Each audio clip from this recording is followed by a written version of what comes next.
Boxer Mary Kom na quarantine protocol thugaiduna president na host toba breakfast saruk yakre ngasi Mars ki tang kun ngani thuda Manipur top channel digi pawam ta update tawjage kiningai oiraba hauji laina laisat sathiraba sandorakliba asi paksana sandorakpa thingnaba World Health Organization na thamba numit tara marini gi quarantine gi protocol thugaiduna Boxer Mary Kom na Bharat ki president na host toba breakfast saruk yakre Boxer Mary Kom Jordan gi amanda pangthokiba Asia Oceania Olympic qualifier complete loiduna March 13 India da thunglakibani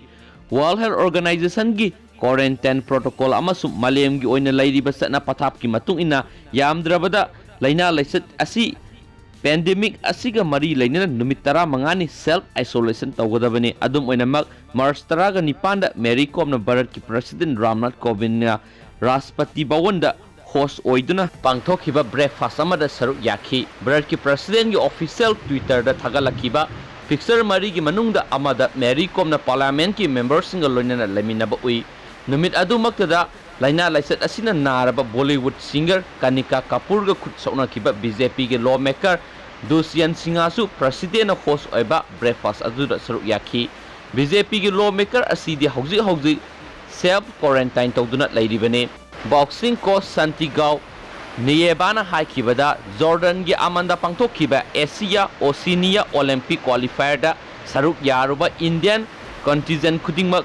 laina laisat asigi pandemic asigi mari lainana numit 13 ni di self isolation tawgadabani Mary Kom masana su president host oiraga pangthokiba breakfast aduda mahak masa saruk yakhi haiba yazare Mary Kom na phungdokhibada Jordan dagi halaklaba matung mahak yumda lai mahak na president host oiraga pangthokpa event aduda saruk yakhi adumakpu laina laisat na narba Bollywood singer Kanika Kapoor sokna ki hairiba BJP ki lawmaker Dushyant ga unaba natraga khut sokna ki balaite Jordan dagi halaklaba matung da mahak ki quarantine loikhre namit uhumni mari ni khak mahak yumlom da laigani haiki President Ramnath Kovind masamaksu BJP ki lawmaker asiga breakfast aduda unakibaga mahak masamaksu quarantine taromba yai haina phungdona narakli